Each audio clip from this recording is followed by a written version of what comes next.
Messiah in the Gospel of Matthew. There's something good here. What is the difference between halakha and Haggadah? So halakha comes from halak, and Haggadah comes from nagad. So this means to walk, means to speak. So what is the difference? What is halakha? Halakha is also what Jews call their sacred law. So the equivalent of sharia would be halakha. But with respect to the text, what is halakha? With respect to midrash. Exegesis. Good. Exegesis, right? Exegesis. So commentary upon the text. What type of commentary? Is it exoteric or esoteric? Esoteric. No. Exoteric. Exoteric. So remember, halakha deals with interpretation of ahkam. What is ahkam? Legal rulings, legal injunctions in the Torah and in the prophets, mostly in the Torah. That's called halakha. Haggadah is something that Matthew does quite often, esoteric interpretation of sacred law, foreshadowings of Christ. These are called Christological typologies. We talked about some of this last week. For example, the Pharaoh is a typology of King Herod. Right? Moses leaving Egypt during the Exodus forecasts or foreshadows Jesus and Mary and Joseph leaving Egypt as well and settling back into Nazareth. So, Matthew's Gospel then. Oh, I don't have any erasers again. There's some in that. Oh, there's one over here.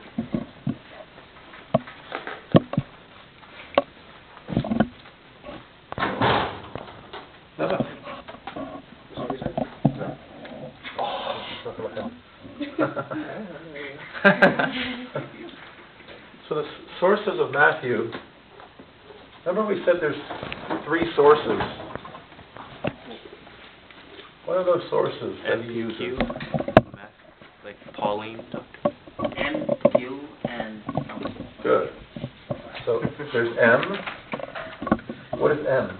Matthew's. Yeah, special Matthean material. What does that mean, special Matthean material? Stuff that he came up with. Yep. Or It's not found in any other gospel. So it's either stuff that he came up with, or he has another source that no one else has access to. And when we talk about no one else, we're talking about Luke, John, and Mark don't have access to it. So this is material only found in his gospel. And then we said also, there's Q.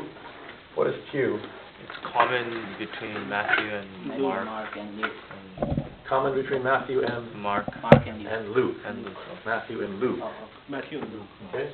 So Q is found in Luke and Matthew, but not in Mark. Okay? So Matthew is like sitting at his desk. He has the Q source document in front of him. Mark did not have access to this. He also has what? Special Matthean material, whether oral tradition in his head, or he has some sort of document we don't know. What's his third source? X.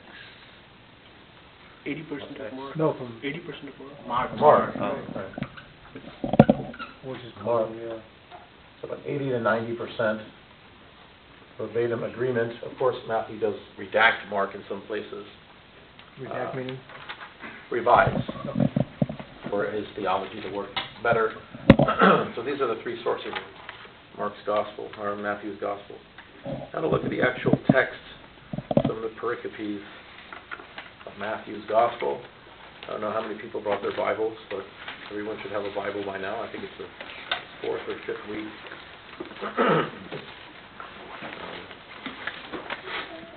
So Matthew chapter 1 begins the book of the genealogy of Jesus Christ, the son of David, the son of Abraham. So this is a genealogy. So what's the importance of a genealogy for Matthew? Why doesn't Mark have a genealogy? Let me rephrase the question. Why did Matthew believe that it's important to have a genealogy? Because he was appealing to the Jews, and he wanted to say he's is related to Abraham and Isaac.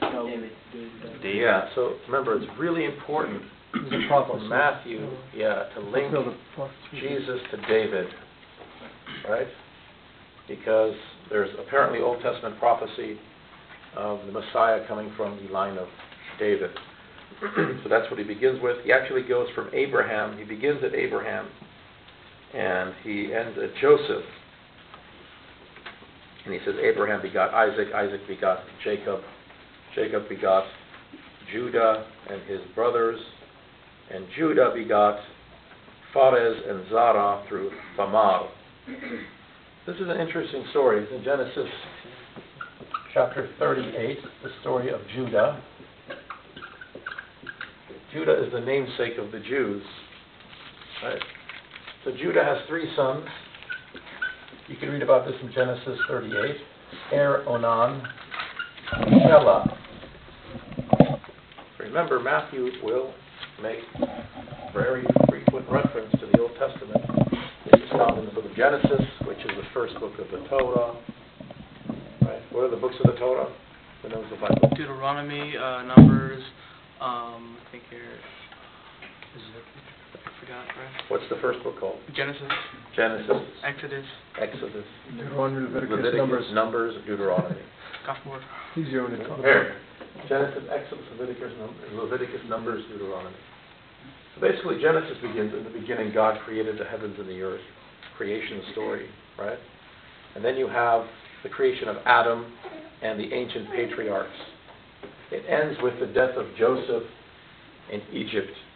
So Judah falls before that, right? Judah is one of the sons of who? Israel. Yes, he's one of the sons of Jacob, or Israel. Right?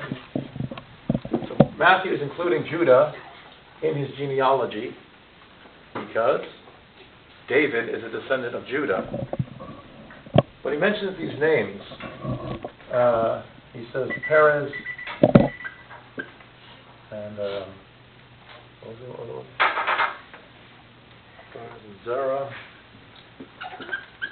and Tamar. So here's what happened. Judah has 3 sons, Genesis chapter 38.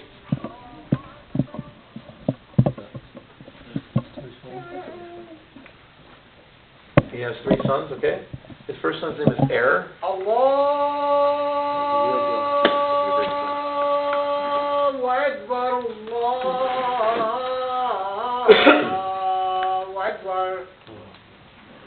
Allah